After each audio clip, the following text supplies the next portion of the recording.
అప్పుల బాధలు వెంటాడుతున్నాయా? అయితే 6 JVR వారి జాతిరత్నాలు ధరించండి. నమస్తే, వెల్కమ్ టు మనం టీవీ. నా పేరు వలి. ప్రస్తుతం నాతో పాటు స్టూడియోలో ఉన్నారు ప్రముఖ రాజకీయ విశ్లేషకులు డివి శ్రీనివాస్ గారు. వారితో మాట్లాడదాం. డివి శ్రీనివాస్ గారు నమస్కారం సార్. నమస్తే. డివి గారు, ఆంధ్రప్రదేశ్ అసెంబ్లీలో వైఎస్ఆర్ కాంగ్రెస్ పార్టీకి 11 మంది సభ్యులు ఉన్నారు. అయితే వార్తలు వస్తున్నాయి, ఆ 11 మంది కూడా 2 గ్రూపులుగా విడిపోయారు. 7 మంది ఒకవైపు, ఒక 4 రెండవ గ్రూపుగా ఉన్నట్టుగా సమాచారం అయితే వస్తుంది. బొత్స గారు కొంతమంది విలేకరులు ఇదే ప్రశ్న అడిగితే, నాకేం జ్యోతిష్యం తెలియదుగా, ఎలా ఉందో నాకు తెలియదు అంటే దాటేసే ప్రయత్నం చేశారు. కానీ వార్తలు అయితే బాగా వస్తున్నాయి సార్, 2 గ్రూపులు ఉన్నాయని. ఎట్లా చూడాలి? ఏ గ్రూపు ఎటు వెళ్ళే అవకాశం ఉందంటారు? ఇవాళ వైఎస్ఆర్ కాంగ్రెస్ పార్టీ 11 స్థానాలకే అసెంబ్లీకి పరిమితమైన నేపథ్యంలో మనుగడ కోసం పోరాటం చేస్తోంది. ఇప్పుడు ఈ చీలికలు ఏది, ఒకవైపు ఏమో జగన్మోహన్ రెడ్డి అధికార పార్టీ పైన ధ్వజమెత్తుతున్నాడు, మరోవైపు అసలు నిలకడ లేనితనం. ఒక చోట అతను నిలకడగా ఉండట్లేదు, ఎప్పుడు ఎక్కడ ఉంటాడో తెలియటం లేదు. అటు బెంగళూరు, తాడేపల్లి ప్రదక్షిణలే సరిపోతున్న నేపథ్యంలో ఆయన ఈ 5 ఏళ్ళు ఫుల్ టైం పాలిటిక్స్ చేస్తాడా? మొన్న లండన్ కూడా వెళ్ళడానికి పాస్పోర్ట్ మనం చూసాం, కోర్టు పర్మిషన్ అడిగిన నేపథ్యం. జగన్ని నమ్ముకుంటే ఇవాళ రాజకీయం చేయలేము అనేటువంటి పరిస్థితుల్లో YSR Congress party cadre, leader కకావికలవుతారు. ఇప్పుడు ఈ 11 మందిలో 2 గ్రూపులు ఏంటి, 7 ఒక మంది గ్రూపు, 4 ఒక గ్రూప్ అంటే అసలు జగన్మోహన్ రెడ్డి ఏ గ్రూప్? వీళ్ళల్లో 7 ఆల్రెడీ తెలుగుదేశం, జనసేన, బీజేపీ కూటమితో మాట్లాడుకున్నారా? ఓకే. ఇప్పటికీ ప్రమాణ స్వీకారాలు చేశారు ఎమ్మెల్యేలుగా. ఆ తర్వాత జగన్మోహన్ రెడ్డి జంప్ ఏంటి, ఆ తర్వాత సెషన్స్కి ఆయన హాజరు కాకపోగా వీళ్ళను కూడా హాజరు కానివ్వలేదు. అవును. ఏది, 11 మంది ఎమ్మెల్యేల్లో జగన్ మినహా 10 మంది అన్నా వెళ్ళొచ్చు కదా, వాళ్ళు వెళ్ళలేదు. వెళ్ళకపోగా ఆ రోజు జరిగిన డిస్కషన్లో ఆ 10 మందికి జగన్మోహన్ రెడ్డికి మాటలు ఏమని నడిచాయి, వాట్ నెక్స్ట్ అనుకున్నప్పుడు, ఇప్పటికి మాత్రం నాకు రావాలని లేదు, శాసనసభకి నేను వచ్చే అవకాశం లేదు, భవిష్యత్ సంగతి తర్వాత ఆలోచిద్దాం అన్న నేపథ్యంలో రేపు బడ్జెట్, ఫుల్ టైం బడ్జెట్ పెడుతున్నారు. ఆ బడ్జెట్ సమావేశాల కన్నా జగన్మోహన్ రెడ్డి వెళ్తాడా అంటే లేదు, ఆయన లండన్ వెళ్తున్నాడు అనేది మనం చూస్తున్న నేపథ్యం. ఇక ఈ 10 మంది మిగిలిన వాళ్ళు ఏంటి, 7 ఆల్రెడీ మరి తెలుగుదేశంతో టచ్లోకి వెళ్ళిపోయిన పరిస్థితుల్లో ఖాళీ, ఏది అసెంబ్లీలో ఖాళీ అవుతోంది వైఎస్ఆర్ కాంగ్రెస్ పార్టీ అనేది అడిగేసరికి బొత్స సత్యనారాయణ ఇప్పుడు లండన్కి పోవాలని చెప్పి పర్మిషన్ కూడా అడుగుతున్నారు కదా, కోర్టులో వాదనలు జరుగుతున్నాయి. అయితే ఈయన లండన్ పోయినప్పుడు ఈ 7 ఏమన్నా జంప్ అయిపోతారంటారా? జనరల్గా ఇట్లా ఏ ప్రధాన నాయకుడు అపోజిషన్లో ఉన్నప్పుడు విదేశాలకు వెళ్తే ఆయన తిరిగి వచ్చేలోపు ఆ పార్టీలో ఏదో ఒకటి జరుగుద్ది. ఇది ఎన్టీ రామారావు హయాం నుంచి మనం చూస్తున్న అంశమే. అప్పుడు తెలుగుదేశంలో కూడా మనం చూసాం, ఎన్టీఆర్ అమెరికా వెళ్ళి వచ్చేసరికి నాదెండ్ల భాస్కరరావు ఇక్కడ ఏదో జరిగిపోయిన పరిస్థితి. సరే, అంతటి పెద్ద ఇష్యూ ఇక్కడ జరగకపోయినా ఇదెంత ఇవాళ ఇది ఒక చిన్న పార్టీకి పరిమితమైంది, 11 స్థానాలకే పరిమితమైన నేపథ్యంలో 7 మారిపోతే ఇక అదే అధికారిక వైఎస్ఆర్ కాంగ్రెస్ అవుతుంది. ఏది, ఇక ఎగ్జిస్టెన్స్ అన్నమాట. 4 మరి మైనారిటీలో పడిపోయిన నేపథ్యంలో రాజ్యసభలో కూడా 11 మందిలో ఆల్రెడీ 7 బీజేపీతో టచ్లోకి వెళ్ళారని, పరిమళ్ నత్వాని, ఆ తర్వాత ఈ ఆర్ కృష్ణయ్య, లేకపోతే ఆ బీడా మస్తాన్ రావు, వీళ్ళందరూ కూడా మరి సంపన్న వర్గాలు, కుబేర్లందరూ కూడా బీజేపీతో మాట్లాడుకున్నారు. విజయసాయి రెడ్డి గ్రూప్ నడిపిస్తున్నాడని ఒక టాక్ కూడా ఉంది సార్, నిజమేనది? అంటే విజయసాయి రెడ్డి గోడ మీద పిల్లి, ఆయన కూడా లండన్కి పెట్టుకున్నాడు. అది యూకే పర్యటన. కరెక్ట్గా ఆయన ఏంటి 60 రోజులకు అడిగాడు, అంటే 2 months ప్లాన్ పెట్టుకున్నాడు విజయసాయి రెడ్డి. మరోవైపు ఏమో అసలు సిబిఐ ససేమిరా వీళ్ళకి అనుమతి ఇవ్వడానికి వీల్లేదని వాదనలు వినిపిస్తున్న నేపథ్యంలో హైకోర్టు డెసిషన్ ఎలా ఉంటుందో చూడాలా, విదేశీ పర్యటనకు అనుమతిస్తారా లేదా అనే దానిపైనే అటు పార్లమెంట్లో వైసీపీ, ఇటు అసెంబ్లీలో వైసీపీ భవితవ్యం ఆధారపడుతుంది. ఇప్పుడు కౌన్సిల్ ఈయన ఏది బొత్స సత్యనారాయణ గారిని అడిగినట్టున్నారు. అవును. నిన్న ప్రమాణ స్వీకారం సందర్భంగా, ఏంటంటే మీ పరిస్థితి, ఆ 11 మంది అన్నా ఉంటారా, 7 వెళ్ళిపోతున్నారా అంటే, నేనేమన్నా జ్యోతిష్కున్నా అన్నాడా? అవును. ఆయన ఏంటి, ఇవాళ ఆయన ముందు ఆ కౌన్సిల్ సంగతి చూసుకోవాలి. ఇప్పుడు 39 మంది బలంతో కౌన్సిల్లో ఇవాళ బొత్స సత్యనారాయణ ప్రధాన ప్రతిపక్ష నేత హోదా వచ్చింది. క్యాబినెట్ ర్యాంక్ ఇచ్చారు, బుగ్గ కారు ఇవన్నీ వచ్చేస్తాయి, దాంతో ఇబ్బంది లేదు. కానీ ఆ 39 మందికి ఇతను కాపలా కాయగలడా? ఎందుకంటే ఇవాళ బొత్స సత్యనారాయణకి క్యాబినెట్ ర్యాంక్ ఇవ్వడం ద్వారా లేళ్ల అప్పిరెడ్డి సాక్రిఫైస్ అది హృదయపూర్వకంగా చేశాడా లేదా?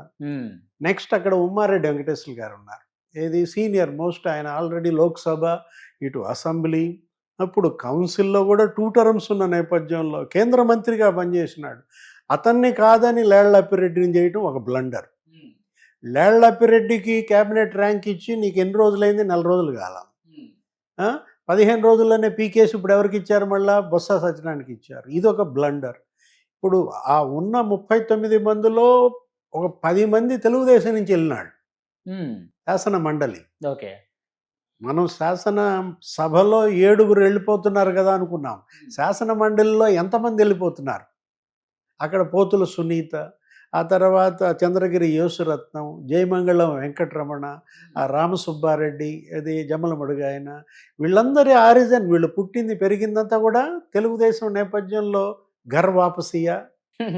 ఎందుకంటే అక్కడ బాధితులు ఉన్నారు, జగన్మోహన్ రెడ్డి బాధితులు, మర్రి రాజశేఖర్, అతనికి ఏంటి క్యాబినెట్ ర్యాంక్ ఇస్తానన్నాడు, నీకు తెలుసు, ఆయన చిలకలూరిపేట. ఇవాళ అసలు ఆయనకి క్యాబినెట్ ర్యాంక్ ఇవ్వకపోగా విడుదల రజనీకి ఇచ్చి ఏదో ఎమ్మెల్సీ ఇచ్చిన నేపథ్యం. తెలుగుదేశం పార్టీ, జనసేన, బీజేపీ కూటమిని ఈ 5 ఏళ్లలో జగన్మోహన్ రెడ్డి ఢీ కొట్టగలడా?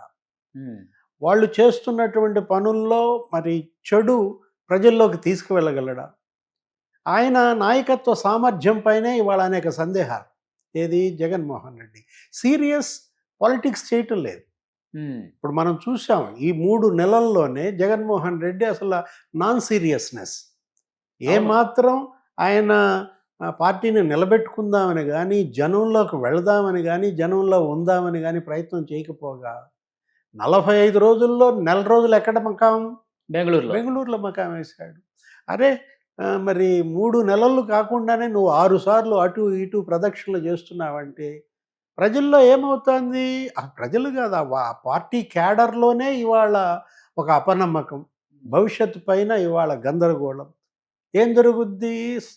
చుక్కాని లేని నావ, సమర్థమైనటువంటి మరి కెప్టెన్ లేనప్పుడు బాధ్యతలను విస్మరించేశాడు.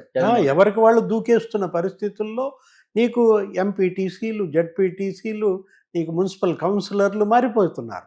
కుప్పంలో మొత్తం మారిపోయారు, పుంగనూరులో మారిపోయారు.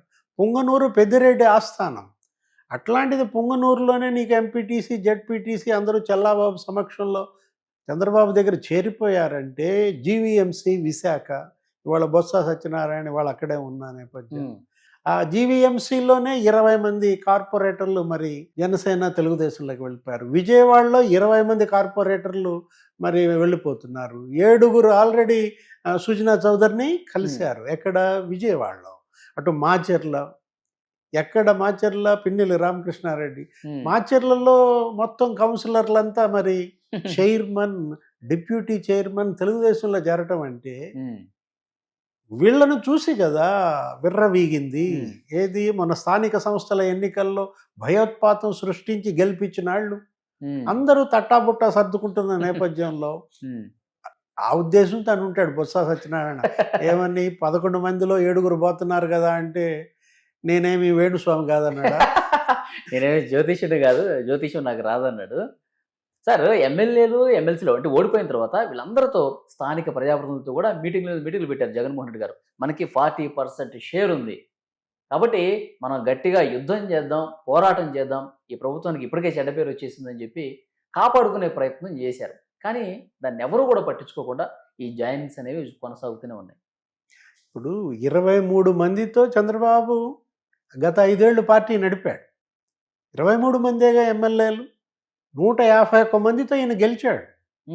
అప్పుడు అసలు అది పెద్ద గ్రేట్ విక్టరీ. ఏది? 151 సీట్లు జగన్మోహన్ రెడ్డికి ఎలా వచ్చాయన్న చర్చ జరిగిన నేపథ్యంలో 23 మందితో అతను ఎంత బలంగా పోరాటం చేశాడు. అవును, 3.5 ఏళ్ళు అసెంబ్లీలో పోరాటం చేశాడు. చివరి సెషన్స్ ఏదో ఆయన్ని తీవ్రంగా అవమానిస్తే కన్నీళ్లు పెట్టుకుని వెళ్ళిపోయాడు. ఆ ప్రాజెక్టులపై యుద్ధవేరి ప్రకటించాడు, ఇసుక ధరలపైన ఉద్యమం చేశాడు. మొత్తం కరోనాలో కానీ వేరే సందర్భాల్లో కానీ క్యాడర్తో లీడర్స్ మమేకమయ్యారు. అక్కడ గ్యాప్ రాకూడదు. నీకేంటి పార్టీ సంస్థాగతంగా దెబ్బతింటుంది. ఒకవైపు ఇది ఎన్నేళ్ళు పెట్టిన పార్టీ? 12 ఏళ్ళు. వైఎస్ఆర్ కాంగ్రెస్ పార్టీ ఇంకా పుష్కరమే నడుస్తోంది. అంటే ఈ పుష్కరానికే వైఎస్ఆర్ కాంగ్రెస్ పార్టీ బుడగ బగులుద్దా? 12 ఏళ్ల కంటే ప్రాంతీయ పార్టీని పవర్ లేకుండా నడపటం దుర్లభం.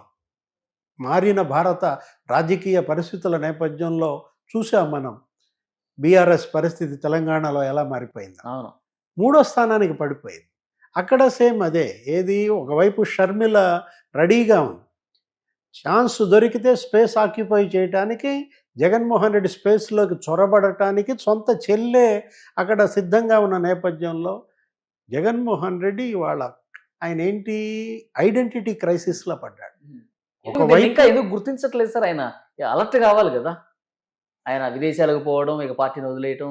అంటే ఇక ఈ 3 ఏళ్ళు కాలక్షేపం చేసేసి మళ్ళీ ఎలక్షన్ ఏడాదిన్నర వచ్చి అప్పుడు చక్రం తిప్పుదాం అనుకుంటున్నాను. అప్పుడు పాదయాత్ర చేస్తే మళ్ళీ ఆశీర్వదిస్తారు అనుకుంటున్నారా? ఇప్పుడు ఏమైపోద్ది? ఇప్పుడు ఉన్న ఓట్ బ్యాంకే ఇవాళ నీకు నెలకి మరి 5% ఓట్లు పోయినాయి అంటే బీఆర్ఎస్కి 4 నెలల్లో 20% ఓట్ బ్యాంక్ పోయింది తెలంగాణలో. అవును. ఇవాళ జగన్మోహన్ రెడ్డి నాకు 40% ఉంది 40% ఉంది అంటే ఎన్ని రోజులు ఉంటుంది? 4 నెలల్లో పోతుంది అనమాట. కాబట్టి జగన్మోహన్ రెడ్డి ముందు జనంలో ఉండాలి, జనంలో తిరగాలి, ప్రజలకు అందుబాటులో ఉండాలి. రైతుల సమస్యలపైన, కార్మికుల సమస్యలపైన, ఉద్యోగుల సమస్యలపైన అతను ఒక ప్రోగ్రామ్స్ తీసుకుంటే తప్ప ఈ పార్టీ బతకదు. చూద్దాం సార్, నెక్స్ట్ భవిష్యత్తు పరిణామాలు ఎలా ఉంటాయి అన్నది చూద్దాం. Thank you very much.